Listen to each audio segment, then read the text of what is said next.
To, že aj na Slovensku máme veľký problém s nezamestnanosťou, nie je žiadnou novinkou. Tento problém pritom riešia nielen starší ľudia, ale aj mládežníci. Tí, ktorí majú extra dávku elánu, sily a flexibility. Jednou z ciest, ako im pomôcť, sú však národné dni kariéry, ktoré momentálne prebiehajú v bratislavskej Inchebe.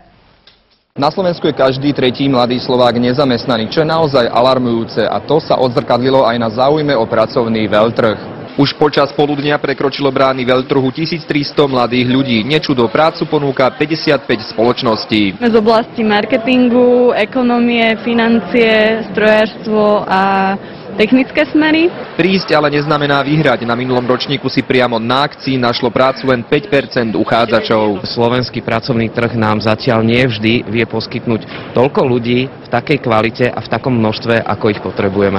Nie je to však rozhodne stratené. Už sme tu mali aj viacero zaujímavých uchádzačov, napríklad na pozíciu nákupcu. Práce chtiví sa mohli zdokonaliť v písaní životopisov, motivačných listov či vypočuť si machrov z fachu na rôznych prednáškach. Niektorí boli spokojní a dopriali si oddych. Máme ponuky, ale to ešte musíme ísť za nimi. Iní sa pri lepeňáku z domu posťažovali. Nehľadajú žiadnych ľudí vlastne so strednými školami. Žiaľ, ani samotná výška nie je vstupnou bránou na pracovný trh. Cez prírodovedecký environmentálny manažment a nejak sa tu netrhajú o takýchto ľudí.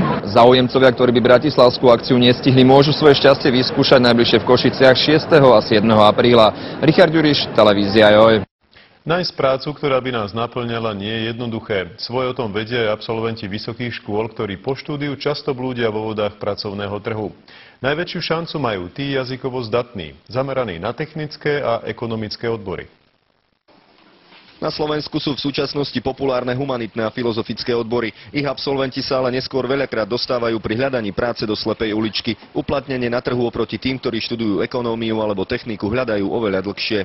Záujem zo strany zamestnávateľov práve o absolventov takýchto technických univerzít je aktuálne obrovský. Pre absolventov vysokých škôl technického a ekonomického zamerania máme 22 voľných pozícií. S problémami sa ale stretávajú aj študenti s technickým zameraním. Prácu by si našli bez problémov, neraz im ale chýbajú jazykové znalosti. Sú viac odborníci, špecialisti v tej danej oblasti a veľakrát tá úroveň anglického jazyka nie je dostačujúca.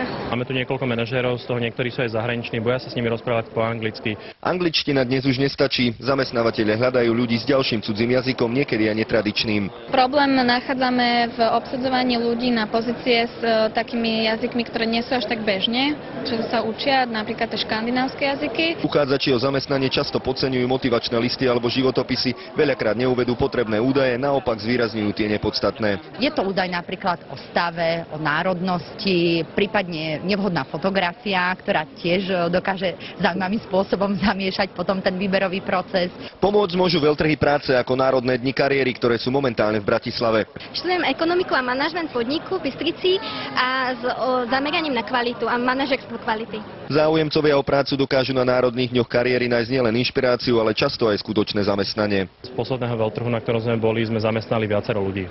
Organizátori zo skúseností z minulých rokov predpokladajú, že z približne 5000 návštevníkov by si reálne mohlo nájsť prácu asi 500. Podujatie sa o 3 týždne presúva do Košíc. Tibor Maťašovský, televízia Markíza. Takže ja som z východného Slovenska, ale študujem tu na Ekonomickej univerzite v Bratislave. A prišiel som sem vlastne prezrieť si ponuky firiem, hlavne pre študentov, nejaké part-time joby alebo stáže. Ja si myslím, že má, pretože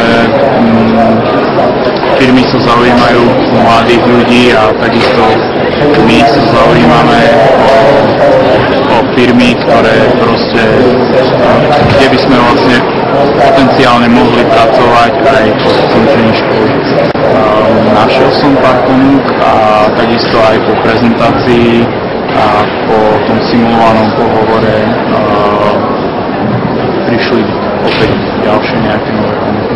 Áno, určite je to prínos hlavne pre ľudí, ktorí nie sú veľmi zorientovaní a ktorí tu majú vlastne v jednom priestore 50 firiem pokope a môžu si tak za jeden deň prakticky prejsť celý trh.